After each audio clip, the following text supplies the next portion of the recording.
हाय friends, मैं हूं Manav. Welcome to movie shoovy. आने वाले कुछ दिनों में सिर्फ जवान की बात होने वाली है, मुझे ऐसा लग रहा है, क्योंकि जिस तरीके का धमाकेदार धमाका धमाका धमाकेदार इसका ट्रेलर आया है, बहुत ही ज़बरदस्त है। इसको इन्होंने ट्रेलर ही बोला है, कोई प्रीव्यू टू ट्रेलर टू कुछ नहीं बोला। पहला प्रीव्यू था और ये ट्रेलर ही है।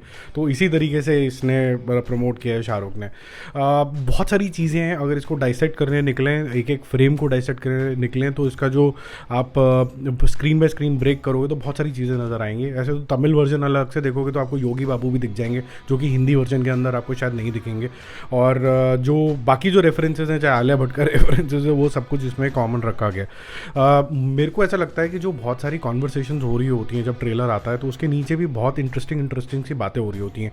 जैसे एक बात थी कि क्या ये जो मूवी है कहीं ना कहीं इंस्पायर्ड है महान से, और उसका क्या क्यों है फिर यहाँ पर। अगर महान से इंस्पायर्ड है, महान की कहानी भी फादर एंड सन की थी, और फादर एक सीन के अंदर यंगर बन के भी आ जाता है, अपने बेटे जैसा ही दिखता है, दोनों की शक्लें एक जैसी ही दिखती हैं। अमिताभ बच्चन थे उसके अंदर।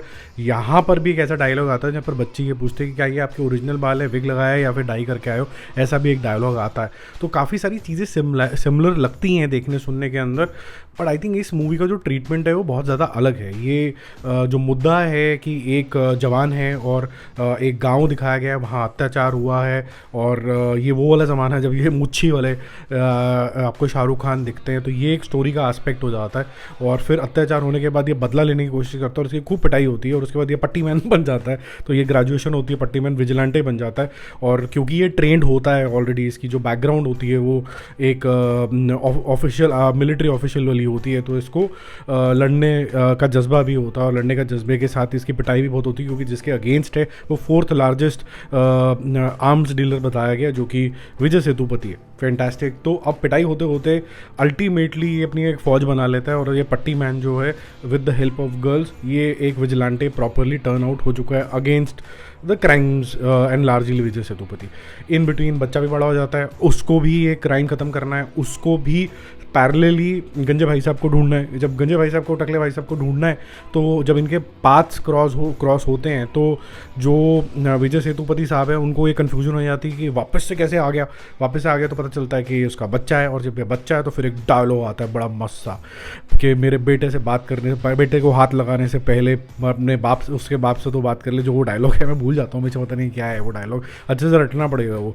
और शाहरुख खान है ना, शाहरुख खान कर सकता है, हम लोग का काम नहीं है ये, ठीक है। बेटे को हाथ लगाने से पहले बाप से तो बात कर लेना, कुछ ऐसे कुछ है, ठीक है। तो ये डायलॉग जो है ये वैसे भी मीम बन रहा है, क्योंकि जो आर्यन के साथ हुआ उसके साथ कुछ मैच हो रहा है, बाकी समझदार को इशारा काफ़ी है। तो ये सब होगा। फिर उसके बाद एक सीन आता है जिसके अंदर यंगर और ओल्डर शाहरुख खान इकट्ठे लड़ रहे हैं, एक दूसरे को गन भी पास कर रहे हैं, वो सब भी है।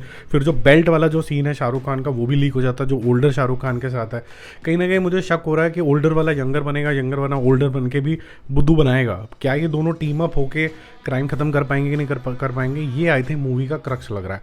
तो जिसकी वजह से मैं ये कह सकता हूँ, ये जो ट्रेलर है इसके डायलॉग्स कुछ फ़नी हैं, जैसे कि आलिया भट्ट वाला डायलॉग मतलब अनएक्सपेक्टेड ही था, और वो काफ़ी इंटरेस्टिंग है। और उसके बाद ये बाप बेटे वाला जो डायलॉग है, मैं भूल जाता हूँ, सॉरी, मजाक मत उड़ाना मेरा, बट ये जो डायलॉग है काफ़ी इम्पैक्टफुल है। जिस जंक्शन पे ये मूवी के अंदर आएगा वो काफ़ी ज़्यादा इम्पैक्टफुल होगा। और ये जो मूवी है इसके अंदर हीरोइज़म भी बहुत सारा होगा। तो जो डिस्क्रिप्शन होती है ना, जो हीरो अपने बारे में नहीं देता कि मैं हीरो हूँ, लेकिन कोई और उसके बारे में बात कर रहा होता है, वो एक ग्रैंडनेस लेके आता है। तो चाहे वो सुनील ग्रोवर का रोल हो कि लोग उसको बहुत ही महान मानते हैं, लोग उसके साथ हो गए हैं, और वो ग्रैंड है। और ये जब ग्रैंड होता है, और उसके बाद फिर एक करारी सी आवाज़ के अंदर ये आता है कि जब मैं विलन बनता हूँ ना, तो वो जब आता है तो वो और भी ज़्यादा इंटरेस्टिंग हो जाता है। तो पहले वो कहने देता है जिसको, जो उसको तारीफ़ करने होती है। तो इसी तरीके से चलेगी। एंड में क्या एक मर जाएगा शाहरुख खान, एक जी जाएगा, वो तो टाइम बताएगा। महान से थोड़ी सी डिफरेंट कैसे होगी। मैं चाहता था कि इस ट्रेलर के अंदर एक दो डायलॉग और स्ट्रॉन्ग होते, और मैं ये चाहता था कि इसमें विजय सेतुपति का जो क्रूएलिटी है वो भी दिखती, क्योंकि मैं ये तो देख पाया कि शाहरुख खान क्या कर गुजरेगा, पर मैं ये नहीं देख पाया कि विजय सेतुपति कितना ज़्यादा खूंखार है। तो at this moment as audience मुझे ये लग रहा है कि Shahrukh Khan will be able to overcome that challenge. He will have certain shortcomings, maybe few people around him will die, but at the end of it he will come out as a winner, and he will unite with his dear ones as well, like his son. But from the खूंखारियत factor, वो कितना खूंखार होगा सेतुपति साहब, और सिवाय एक आधी शक्ल बनाने के अलावा वो मेरे को थोड़ा सा मिसिंग लगा। अब देखो क्या होता है कि जब मैं मिसिंग बोल रहा हूँ, मैं इसको डाउनग्रेड नहीं कर रहा हूँ, मैं लालची हो रहा हूँ एज फैन। और जब फ़ैन लालची होते हैं ना, वही होता है यार, और दिखा दो यार, और दिखा दो यार, और दिखा दो यार, तो वो लालच है बस मन के अंदर।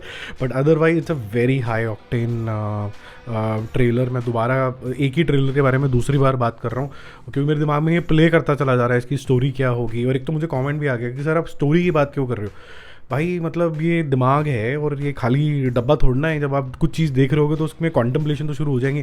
अच्छा ये शाहरुख खान ने क्यों किया होगा, अच्छा इसके पीछे कौन खड़ा हुआ है, अच्छा ये ऐसे क्यों बोल रहा है। तो obviously you are leading into the story only ना, you are not brain dead. तो कुछ चीज़ें बड़ी फनी वनी आ जाती हैं।